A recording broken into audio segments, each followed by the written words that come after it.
बच्चों, इस वीडियो में बात करेंगे हम बहुत ही इम्पोर्टेंट चैप्टर पार्ट 3, जिस चैप्टर का नाम है विद्युत रसायन। विद्युत रसायन जिसे बोलते हैं इलेक्ट्रोकेमिस्ट्री। मैं आपको इस नोट्स में समझाऊंगा और बहुत शानदार तरीके से नोट्स बनाए हैं, बहुत अच्छे। लेकिन बेटा इसमें एक प्रॉब्लम है, इस पार्ट में इसमें बहुत सारे टॉपिक हट चुके हैं, है ना। बहुत सारे टॉपिक हट चुके हैं तो ज़्यादा कुछ है नहीं इसमें। तो अभी जो मैं शुरू का बताऊँगा आपको, वो आपको सिलेबस में नहीं है, पर बेसिक में काम आएगा, इसलिए बताना पड़ेगा। आपके जो जो टॉपिक है वो मैं बता दूंगा, फिर आपको, है ना, जो जो आपको ज़्यादा ध्यान देना है। तो इस वीडियो को ढंग से देखना आप, ताकि आपको चित्र के समझ में आएगा। तो इस पार्ट का नाम है विद्युत रसायन। क्या इस पार्ट का नाम विद्युत रसायन या इलेक्ट्रोकेमिस्ट्री। मतलब इलेक्ट्रोकेमिस्ट्री की जो परिभाषा होती है वो इसी से लेके देखो, इलेक्ट्रो यानी इलेक्ट्रिसिटी, मतलब विद्युत, और केमिस्ट्री मतलब रसायन। तो रसायन विज्ञान की वो शाखा जिसके अंतर्गत विद्युत और रसायन, विद्युत ऊर्जा और रासायनिक ऊर्जा का अध्ययन किया जाता है। इलेक्ट्रो मतलब विद्युत और केमिस्ट्री मतलब रसायन, विद्युत ऊर्जा और रासायनिक ऊर्जा का अध्ययन किया जाता है, उसे बोलते हैं विद्युत रसायन। हालांकि परिभाषा आपके नहीं है सिलेबस में, तो आपको परेशान होने की जरूरत नहीं है। पर इलेक्ट्रो का होता है, यहाँ पर इलेक्ट्रिसिटी होता है। क्या होता है इलेक्ट्रो का? इलेक्ट्रिसिटी। इलेक्ट्रिसिटी जिसे बोलते हैं विद्युत। क्या बोलते हैं? विद्युत। और विद्युत का अर्थ होता है आवेश की गति या आवेश का प्रवाह। आवेश का प्रवाह क्या कहलाता है बेटा? विद्युत कहलाता है। आवेश का प्रवाह विद्युत कहलाता है ना, ध्यान रखना। अब आवेश दो प्रकार के होते हैं, धन आवेश और ऋण आवेश, है ना, या धन आयन ऋण आयन, है ना। अब धन आयन का अर्थ होता है इलेक्ट्रॉन का त्याग करना है, ऋण आयन का अर्थ है इलेक्ट्रॉन ग्रहण करना। इलेक्ट्रॉन का त्याग करने से धन आयन बनता है, और इलेक्ट्रॉन को ग्रहण करने से क्या बनता है? ऋण आयन बनता है। तो यहाँ पर धन ऋण के बारे में बता दिया मैंने आपको। हालांकि ये सब आपके काम नहीं आएगा। मेन चीज़ आपको ध्यान रखनी, सेल से स्टार्ट करते हैं पॉइंट। सेल से। सेल एक उपकरण होता है, इसे युक्ति भी कहते हैं ना। अब सेल क्या होता है? मतलब ऐसा उपकरण जो विद्युत ऊर्जा को, विद्युत ऊर्जा किसे बदल दे? रासायनिक ऊर्जा में, तथा रासायनिक ऊर्जा किसे बदले? विद्युत ऊर्जा में बदले, उसे बोलते हैं सेल। मतलब ऐसा उपकरण या ऐसी युक्ति जिसे कह सकते हैं आप, ऐसा उपकरण है, ऐसी युक्ति जो विद्युत ऊर्जा को किसे बदल दे? रासायनिक ऊर्जा में बदल दे, और रासायनिक ऊर्जा किसे बदल दे? विद्युत ऊर्जा में बदल दे, उसे बोलते हैं सेल। और इस पार्ट का नाम विद्युत रसायन ही है।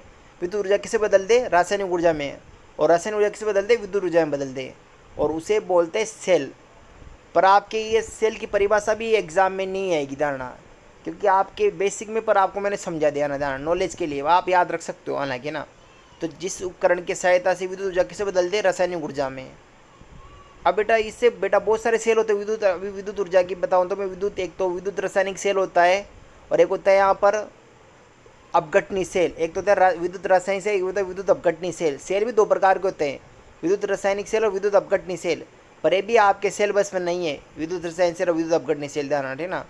ये भी आपके सिलेबस में नहीं, विद्युत रसायन और विद्युत अपघटनी सेल दो प्रकार के होते हैं, विद्युत रासायनिक सेल और विद्युत अपघटनी सेल, है ना। एक तो विद्युत रासायनिक सेल होता है और एक विद्युत अपघटनी सेल होता है। विद्युत रासायनिक सेल और एक विद्युत अपघटनी सेल होता है ना बेटा, ध्यान रखना। पर आपके सिलेबस में 20 साल है ना, तो ये हट गया, ध्यान रखना। तो अपन यहाँ से मेन स्टार्ट करते हैं। सेल क्या होता है बताओ? जिस उपकरण की सहायता से विद्युत ऊर्जा को किसे बदल दिया जाता है बेटा? रासायनिक ऊर्जा में, और रासायनिक ऊर्जा किसे बदल दिया जाए? विद्युत ऊर्जा में, इसे बोलते हैं सेल। बेटा अगर आपको वीडियो देखना हो तो आप इसको कम स्पीड में करके देखा करो, ताकि हर बात आपको समझ में आए। ऐसे मैंने हर बात लिखी, इंपॉर्टेंट धारणा। अब जितने भी सेल होते हैं ना, उसमें दो टर्मिनल होते हैं। जैसे ये सेल का, जैसे मैंने चित्र बनाया आपके, ये सेल, ये जितने भी सेल, उसमें दो टर्मिनल, एक होता है प्लस और एक होता है माइनस। प्रत्येक सेलों में या सभी सेलों में कितने टर्मिनल होते हैं? दो टर्मिनल, या कह सकता हूँ मैं इलेक्ट्रोड जिससे कह सकते हैं ना, जानना, उसे टर्मिनल कहते हैं ना, जानना। प्लस और माइनस बैटरी में ना, भाई बैटरी में सेल डालते हैं, सेल में दो टर्मिनल होते हैं। और जब अपनी सेल को क्या करेंगे? किसी चालक तार से जोड़ेंगे। जब इस सेल के टर्मिनल को चालक तार से जोड़ेंगे, तो तार का एक सिरा हो जाता है धनावेशित और एक हो जाता है ऋणावेशित। और जब आवेश आ गया तो कह सकते हैं विद्युत धारा उत्पन्न होगी। विद्युत धारा कब उत्पन्न होती है? जब तार में आवेश उत्पन्न हो जाता है, उससे बोलते हैं विद्युत धारा। आवेश की गति तो यहाँ पर धारा उत्पन्न करेगी धारणा, ठीक है ना बेटा, आवेश की गति उसे विद्युत कहेंगे। तो जब हम किसी चालक तार को, कोई मेरे पास जब मान लो कोई चालक तार है, ये तार है, ये चालक तार है, उसको मेरे टर्मिनल के कोई भी ये बैटरी मान लो, इस टर्मिनल है बैटरी के, मैंने टर्मिनल धन ऋण से जोड़ दिया, धन इससे ऋण जोड़ दिया, इसको इससे जोड़ दिया, इसको इससे जोड़ दिया, ऐसे जोड़ दिया मान लो ना। आपने फिजिक्स बहुत पढ़ा होगा बेटा। तो तार का एक सिरा क्या हो जाता है, तार का एक सिरा हो जाता है धनावेशित और एक सिरा हो जाता है ऋणावेशित, है ना। तार का एक सिरा धनावेशित, तार ऋणावेशित हो जाता है। तो इस समझाने के लिए बताया बस ओनली। और उससे तार में क्या होता है बेटा, विद्युत धारा उत्पन्न हो जाती है, इसे बोलते हैं यहाँ पर विद्युत धारा उत्पन्न हो जाती है। और प्लस को बोलते हैं बेटा ऑक्सीकरण, और इसे बोलते हैं अपचयन धारणा। क्या बोलते हैं, ऑक्सीकरण अपचयन बोलते हैं। आगे बताऊँ बिल्कुल आपको मैं, देखो यहाँ पर देखो आप समझना, जैसे कोई ये चालक तार है, देखो ये क्या चालक तार है, जब इसमें मैंने इसको किसी सेल के टर्मिनल से जोड़ा, तो यहाँ ये तार का प्लस सिरा या माइनस सिरा, यहाँ पर दो आवेश उत्पन्न हो जाते हैं। तार में क्या हो जाता है, एक सिरा धनावेशित हो जाता है और एक सिरा क्या होता है, ऋणावेशित हो जाता है। जब चालक तार किससे जोड़ते हैं, जब कोई भी चालक तार मतलब जिसमें विद्युत का चालन होता है उसे चालक तार कहते हैं, आपको पता है। इसे सेल के प्लस टर्मिनल और माइनस टर्मिनल से जोड़ते हैं, तो तार का एक सिरा धनावेशित हो जाता है और दूसरा सिरा क्या होता है, ऋणावेशित हो जाता है। तो तार विद्युत धारा उत्पन्न हो जाती है। जहाँ पर इलेक्ट्रॉनिक कमी होती है, जहाँ पर इलेक्ट्रॉनिक कमी होती है वो होता है धनावेशित, और जहाँ पर इलेक्ट्रॉनिक की अधिकता उसे बोलते हैं ऋणावेशित। जैसे मान लो कोई चालक तार है, जब मैंने यहाँ इसको किसी सेल के टर्मिनल से जोड़ा, तो इससे चालक तार में विद्युत धारा उत्पन्न होगी या धारा उत्पन्न होगी, इससे कि एक सिरा धनावेशित एक सिरा ऋणावेशित हो गया। धनावेश का अर्थ है इलेक्ट्रॉन की कमी होती है, धनावेश का अर्थ की इलेक्ट्रॉन की कमी होती है, ऋणावेश का अर्थ इलेक्ट्रॉन की अधिकता होती है। इलेक्ट्रॉन की अधिकता होती है, इससे बोलते हैं ऋणावेश, और धनावेश में इलेक्ट्रॉन की कमी। देखो ये चित्र में मैंने लिख भी रखा है यहाँ बिल्कुल आपके इसमें ना, इलेक्ट्रॉन की कमी। ये तार है चालक तार, और यहाँ पर है ना ध्यान, इस उच्च विभव एक, इसे जहाँ पर प्लस होता है उसे बोलते उच्च विभव। क्या बोलते, उच्च विभव। और जहाँ से तो बोलते निम्न विभव। और इन दोनों का अंतर क्या कहलाता है, विभवांतर कहलाता है। क्या कहलाता है बेटा, विभवांतर कहलाता है। आपने फिजिक्स में बहुत पढ़ा हो, विभव विभवांतर। विभव का मात्रा वोल्ट होता है, वो पता है इसे ना, वोल्ट में पढ़ते हैं इसे, ध्यान रखिए ना। तो प्लस वाले को तो उच्च विभव कहते हैं, माइनस वाले को निम्न विभव कहते हैं। और दोनों का अंतर क्या कहलाता है बेटा, विभवांतर कहलाता है। तो जब आपने किसी चालक तार को किसी सेल के टर्मिनल से जोड़ा, तो तार का एक सिरा धनावेशित हो गया और एक सिरा ऋणावेशित हो गया, और इससे तार में धारा उत्पन्न हो जाती है। जहाँ पर इलेक्ट्रॉनिक कमी होती है वहाँ पर धनावेश उत्पन्न होता है, जहाँ इलेक्ट्रॉनिक अधिकता होती है वहाँ ऋणावेश उत्पन्न होता है। और धनावेश को बोलते हैं यहाँ पर, जैसे बोलेंगे उच्च विभव, और ऋणावेश वाले विभव को बोले निम्न विभव। और दोनों विभव का अंतर क्या कहलाता है, विभवांतर कहलाता है। क्या कहलाता है, विभवांतर कहलाता है। आगे समझ में आपको बेटा ध्यान रखना है, इलेक्ट्रॉन की जो गति होती है आपको पता है इसे, कि इलेक्ट्रॉन हमेशा अधिक मात्रा से कम मात्रा की गति करते हैं और तार में विद्युत धारा प्रवाहित होती है। देखो यहाँ पर देखा है आपको, इलेक्ट्रॉन की जो गति है ना, इलेक्ट्रॉन गति अपनी अधिक मात्रा से कम मात्रा की ओर गति करेंगे। तो इलेक्ट्रॉन की अधिकता किधर है, इधर है ना बेटा। तो इधर से इधर की तरफ जब भी, तो इसकी दिशा इधर बन रही थी इलेक्ट्रॉन की, और धारा हमेशा कम से अधिक की तरफ जाती है धारा, ठीक है ना। तो इधर बढ़ रही है, ये आपने पढ़ा होगा फिजिक्स में ना, ज़्यादा फिजिक्स से बताते हैं सब चीज़ें, केमिस्ट्री में ज़्यादा नहीं आता, फिजिक्स में काम आती है सब, धारा वगैरह। इलेक्ट्रॉन अपनी अधिक मात्रा से कम मात्रा की ओर गति करता है तो उस तार में विद्युत धारा प्रवाहित होती है। बात सही है, विद्युत धारा प्रवाहित हो रही जब अधिक मात्रा से कम मात्रा की ओर जा रहा है, तो है ना। इलेक्ट्रॉन की गति क्या होती है बेटा, कम मात्रा से अधिक मात्रा की ओर, या सॉरी अधिक मात्रा से कम मात्रा की ओर, अधिक मात्रा से कम मात्रा की ओर। देखो बेटा इसमें दे रखा है, साफ लिख रखा है, देखो चित्र में देखो आप, यहाँ पर जो मैंने देखो ये इलेक्ट्रॉन है, इलेक्ट्रॉन ये इलेक्ट्रॉन है, ये इलेक्ट्रॉन अधिक मात्रा से कम मात्रा की ओर जा रहे हैं ना, गति कर रहे हैं इलेक्ट्रॉन। और बेटा इलेक्ट्रॉन की गति भी तो धारा उत्पन्न करती है ना। इलेक्ट्रॉन की गति या आवेश की गति, है ना, या तो आवेश की गति हो या इलेक्ट्रॉन की गति हो। आवेश में कौन कौन आता है, धनावेश की गति या फिर ऋणावेश की गति या इलेक्ट्रॉन की गति। आवेश की गति हो या आवेश में कौन कौन आते हैं, धनावेश आता है और ऋणावेश आता है और इलेक्ट्रॉनिक गति। इनके कारण ही तार में विद्युत धारा उत्पन्न होती है। इस बात को ध्यान देना आप। तो यहाँ पर देखो ये चीज़ दे रखी है कि इलेक्ट्रॉन अपनी अधिक मात्रा से कम मात्रा की ओर गति करते हैं और उस तार में विद्युत धारा प्रवाहित होती है। इलेक्ट्रॉन और बेटा जब इलेक्ट्रॉन देखो यहाँ पर देखो ना, ये धारा तो किधर की तरफ बेटा, कम से अधिक की तरफ जाएगी। कौन? विद्युत धारा, जिसको आई से व्यक्त करते हैं। इलेक्ट्रॉन अधिक से कम की तरफ जाएंगे तो दोनों की दिशा क्या होती है बेटा? विपरीत होती है ना। ये भी ध्यान आपने पढ़ा होगा, कोई भी चालक तार में जो धारा की दिशा और इलेक्ट्रॉन की दिशा एक दूसरे विपरीत होती है। इलेक्ट्रॉन अधिक मात्रा से कम मात्रा की ओर जाते हैं और यहाँ पर धारा कम मात्रा अधिक मात्रा की ओर बहती है या प्रवाहित होती है। प्रवाहित होने का अर्थ बहना होता है, प्रवाहित का अर्थ बहना होता है या गति करना होता है ना, ध्यान। इलेक्ट्रॉन माइनस से प्लस की ओर, देखो यहाँ पर देर कैसा, इलेक्ट्रॉन माइनस से प्लस की ओर जाते हैं और धारा प्लस से माइनस की ओर जाती है या प्रवाहित होती है। तो ये देखो, ये धारा की दिशा तो कहाँ से बेटा? देखो धारा की दिशा तो प्लस से माइनस की ओर। इलेक्ट्रॉन की दिशा कहाँ से बेटा? देखो माइनस से प्लस की ओर, है ना, ध्यान रखना। इस तरीके से बेटा ध्यान रखना। और जहाँ पर देखो मैंने ये सब चीज़ें लिखा है, ये सब जितनी बोली सब लिखा है भी नोट्स पे। देखो यहाँ पर जहाँ पर इलेक्ट्रॉनिक कमी होती है उसे उच्च विभव कहते हैं, जहाँ इलेक्ट्रॉन अधिकता उसे निम्न विभव कहते हैं। तो उच्च विभव निम्न विभव यहाँ पर मैंने समझा दिया आपको, नहीं ध्यान। जहाँ पर धनावेश होता है उस स्थान का विभव क्या होता है बेटा? उच्च होता है। और जहाँ ऋणावेश होता है उस स्थान का विभव क्या होता है? कम होता है। और आपको पता है विद्युत धारा उच्च विभव से निम्न विभव की ओर प्रवाहित होती है। ये विद्युत धारा प्रवाहित हो रही है ना, ये प्लस और माइनस, इसे बोलते उच्च विभव, इसे बोलते निम्न विभव, है ना। क्या बोलते हैं? निम्न विभव। जहाँ पर धनावेशों को उसे उच्च विभव कहते हैं, जहाँ ऋणावेश तो निम्न विभव कहते हैं। और विद्युत धारा उच्च विभव से निम्न विभव की ओर जाती है या प्लस से माइनस की ओर जाती है। और बेटा ध्यान, इन दोनों के विभव के अंतर को क्या कहते हैं? विभवांतर कहते हैं। क्या कहते हैं? विभवांतर कहते हैं। देखो यहाँ साफ लिख रखा है मैंने नोट्स में बेटा, बहुत शानदार तरीके से लिखा है, आपके एक एक चीज़ क्लियर हो जाएगी बिल्कुल। वो स्थान जहाँ पर धनावेश होता है उस स्थान का विभव अधिक होता है और जहाँ ऋणावेश होता है उस स्थान का विभव कम होता है। और विद्युत धारा उच्च विभव से निम्न विभव की ओर प्रवाहित होती है। चालक तार के इन दोनों के सिरों में या चालक तार के इन दोनों सिरों के विभव में अंतर होता है और इस अंतर को क्या कहते हैं? विभवांतर कहते हैं, है ना। तो मैं लास्ट एंड फाइनल बात फिर इसको एक्सप्लेन करता हूँ। जैसे कोई चालक तार है, ये कोई चालक तार है, इस चालक तार को मैंने सेल के दो टर्मिनल से जोड़ा तो चालक तार में क्या होगा बेटा? बताओ, विद्युत धारा उत्पन्न होगी। देखो यहाँ पर तो ये आवेश उत्पन्न हो गया ना, आवेश, ये धन आवेश ऋण आवेश हो गया। धन आवेश इसे बोलेंगे उच्च विभव, इसे बोलेंगे निम्न विभव। और धारा हमेशा प्लस से माइनस की ओर, मतलब उच्च विभव से निम्न विभव की ओर जाती है। इलेक्ट्रॉनिक गति क्या होती है बेटा? निम्न से उच्च विभव की ओर होती है। और दोनों विभव के अंतर क्या कहते हैं बेटा? विभवांतर कहते हैं। क्या कहते हैं? विभवांतर। इस अंतर को विभवांतर कहते हैं ना। बिल्कुल मैंने एक एक चीज़ एक्सप्लेन कर दी, ये पहला पेज क्लियर कर दिया मैंने आपके, एक एक चीज़ आप आराम से समझ गए। तो पहले देखिए सेल की परिभाषा। सेल क्या होता है बेटा? जो विद्युत ऊर्जा किसे बदले? बताओ, रासायनिक ऊर्जा में बदले, और या जो रासायनिक ऊर्जा विद्युत ऊर्जा में बदले, इसे बोलते हैं सेल। सेल में दो टर्मिनल होते हैं, एक प्लस एक माइनस। और जब हम किसी चालक तार को सेल के दो टर्मिनलों से जोड़ते हैं तो चालक तार विद्युत धारा उत्पन्न होती है। और जहाँ इलेक्ट्रॉन की कमी होती है उसे धनावेश कहते हैं और जहाँ अधिकता उसे ऋणावेश कहते हैं, धारणा।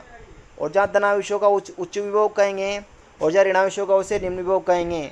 और विभव का अंतर विभवांतर कहलाएगा। तो ये बेटा, ये दोनों का विभव का अंतर है ना, उच्च विभव निम्न विभव, इसके अंतर को कहते हैं विभवांतर, है ना। और इलेक्ट्रॉन की दिशा अधिक से कम की ओर जाती है, निम्न विभव से उच्च विभव की ओर होती है, धारणा, ठीक है ना।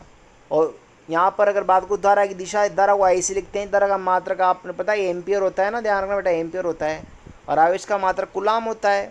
आपने सब पढ़ रखे हैं फिजिक्स में ना, कूलाम, एम्पियर वगैरह, ठीक है ना। तो वहाँ पर बात क्योंकि तो पहला पेज मैंने पूरी तरह क्लियर कर दिया, आप इसको एक बार लिख के कंप्लीट करो, पूरा याद हो जाएगा आपको एक एक चीज़, है ना। अब इसके दूसरे पेज पे आते अपन, है ना बेटा। इसको आराम से समझोगे तभी आप बड़े समझ पाओगे ना। अब ये दूसरा पेज, ये PDF लेता हूँ मैं दूसरे पेज की। देखो ये पेज ये रहा, आ गया। देखो समझ में आपको पूरी एक एक चीज़ बेटा, आराम से समझा रहा हूँ मैं। देखो इसमें बेटा ध्यान रखना, अगर मान लो यहाँ पर विभवांतर कुछ ना कुछ होगा ना, तभी यहाँ पर अगर मान लो एक बात देखो, अंतर समान होगा तो विभवांतर शून्य होगा। और अगर विभवांतर शून्य होगा तो फिर तार में कोई धारा उत्पन्न होगी। यही बात सही है। अगर मान लो जितना प्लस तार में मान लो कोई आवेश उत्पन्न हुआ, तार में कोई आवेश उत्पन्न हुआ, है ना, ध्यान रखना। ये जैसे कोई तार है, चालक तार है, इसमें जितना धनावेश हो उतना ऋणावेश उत्पन्न हुआ मान लो, सोचो। तो यहाँ पर टोटल यह उच्च विभव निम्न विभव बराबर है। इसे उच्च विभव मान लो 1.5 प्राप्त हुआ और निम्न विभव -1.5 प्राप्त हुआ। तो इनका टोटल योग करेंगे अपन मान लो, तो ये तो कट जाएगा ये तो विभवांतर क्या आएगा, 0 आएगा, क्योंकि विभवांतर और विभव का अंतर करेंगे ना, 0 आएगा। अब जब 0 आएगा विभवांतर, आप सोचो यहाँ दोनों सेम आए मान लो, या सॉरी यहाँ पर यह माइनस नहीं आएगा, एक जल्दी से अब दोबारा बताता हूँ मैं आपको। ये कोई चालक तार है, यहाँ 1.5 वोल्ट का विभव, यहाँ भी 1.5 वोल्ट। अब इनका जब अंतर करूँगा तो मेरा विभवांतर क्या आएगा, 0 आएगा। और जब विभवांतर 0 आएगा इसका अर्थ यहाँ पर कोई धारा उत्पन्न नहीं होगी। धारणा तार में कोई धारा उत्पन्न नहीं होगी। तार में धारा कब उत्पन्न होगी, जब कुछ ना कुछ विभव का अंतर आएगा, और कुछ ना कुछ होना चाहिए अंतर। जैसे मान लो कोई 1.2 अंतर आ गया विभवांतर, या कोई भी आगे, जैसे यहाँ पर मैं 1.2 ले लेता तो यहाँ पर 0.3 आ जाता। कुछ ना कुछ विभवांतर होना चाहिए। अगर कुछ ना कुछ विभवांतर होगा तभी तार में क्या होगी बेटा, धारा उत्पन्न होगी। और अगर विभवांतर शून्य रहा तो धारा भी क्या रहेगी, शून्य रहेगी, कोई धारा उत्पन्न नहीं होगी। धारणा ये भी आपको, तो धारा प्रवाहित होने की शर्त क्या है बेटा, विभवांतर है। ये भी बात सही है। मतलब अगर आपके चालक तार में विभवांतर ही नहीं है ना, तो आपके धारा उत्पन्न नहीं हो सकती। ये तो आपने शायद भौतिकी में पढ़ा होगा ज़रूर, जहाँ तक मेरे को लगता है कि कोई भी चालक तार में अगर आपके यहाँ पर विभवांतर शून्य है, विभवांतर शून्य है, जैसे प्लस माइनस इनका अंतर क्या है, विभवांतर क्या है, 0 आया, तो विभवांतर अगर शून्य आया तो उस चालक तार में कोई भी विद्युत धारा उत्पन्न नहीं होगी। विद्युत धारा उत्पन्न होने के लिए जब कुछ ना कुछ अंतर होता है तभी विद्युत धारा उत्पन्न होती है। देखिए इस पॉइंट में दे रखा है, देखो साफ आपको, जब चालक तार के दोनों सिरों के विभव में अंतर होता है तो तार में विद्युत धारा उत्पन्न होती है। ये साफ लिख रखा है इसे बिल्कुल पॉइंट, कि जब चालक तार के, अगर मान लो चालक तार की विभव में कोई भी अंतर नहीं है, मतलब अंतर शून्य है, मान लो दोनों का प्लस माइनस को जब हल किया अपन ने, हल किया माइनस को हल किया, दोनों का अंतर देखा मैंने, दोनों घटाया तो विभवांतर शून्य आया। तो विभवांतर शून्य आने का धारा में कोई धारा उत्पन्न हुई, तो विभवांतर ही 0 आ रहा है तो धारा भी कोई उत्पन्न नहीं होगी। और अगर विभवांतर कुछ ना कुछ आएगा तो धारा उत्पन्न होगी। तो इसके लिए देखो, धारा उत्पन्न करने के लिए कौन सा शर्त है बताओ, जब विभवांतर उत्पन्न हो रहा है तो धारा उत्पन्न होगी, और विभवांतर उत्पन्न नहीं होगा तो धारा उत्पन्न नहीं होगी। तो कहने का अर्थ धारा प्रवाहित होने के लिए कौन सा सबसे इंपॉर्टेंट शर्त है, विभवांतर। देखो देर का आपको, धारा प्रवाहित करने की शर्त कौन है बेटा, विभवांतर। बेटा हालांकि ये टॉपिक आपके पेपर में नहीं आएगा, ये जो भी पढ़ा रहा हूँ मैं शुरू का, लेकिन ये बेसिक है। इसको समझने के बाद ही आप आगे के टॉपिक समझ सकते हो। तो इसको समझाना क्या है, ज़रूरी है बिल्कुल। अगर ये आपको समझ में नहीं आएगा तो आपको आगे के टॉपिक भी समझ में नहीं आएंगे।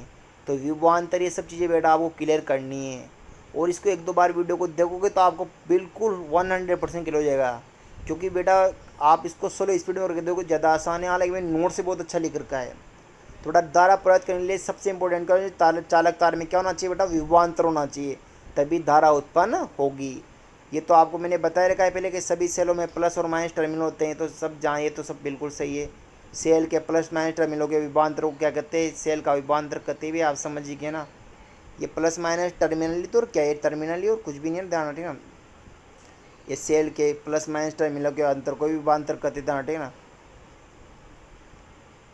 ये प्लस माइनस टर्मिनल को विभवांतर के ध्यान ठीक ना, ये भी विभवांतर के लगेगा ध्यान। चालक तार के प्लस माइनस को विभवांतर के ध्यान, ठीक है ना। शुष्क सेल, अब बेटा ये शुष्क सेल, बेटा एक सेल आता है शुष्क सेल, उसका विभव 1.5 वोल्ट होता है, ध्यान ठीक है ना। 1.5 वोल्ट होता है शुष्क सेल का विभव। यहाँ पर देखो दे रखा है पॉइंट, आप जब हम सेल को उपयोग में लेते हैं, जब हम किसी सेल को उपयोग लेते हैं तो धीरे धीरे सेल का ऋणावेश कम हो जाता है। जब इसका उपयोग करेंगे धीरे धीरे उसका आवेश कम हो जाएगा, ऋणावेश कम होता है और धनावेश भी कम होता है। इसका मतलब सेल का विभवांतर कम हो जाता है। जब अगर ऋणावेश कम होगा और धनावेश कम हो तो विभवांतर में तो कमी आएगी सही ना। जैसे मान लो आप सोचो, इससे इसका धनावेश ऋणावेश पहले क्या था, 2 था, 2 वोल्ट था, 2 वोल्ट था यहाँ पर, फिर कम होते होते यहाँ पर 1.5 हो गया, यहाँ भी 1.5 हो गया, धीरे धीरे कम हो गया। तो इसका अंतर, हालांकि थोड़ा सा मैं यहाँ 1.2 लेता हूँ, अलग अलग लेता हूँ ताकि समझ में जाएगा आपको ना।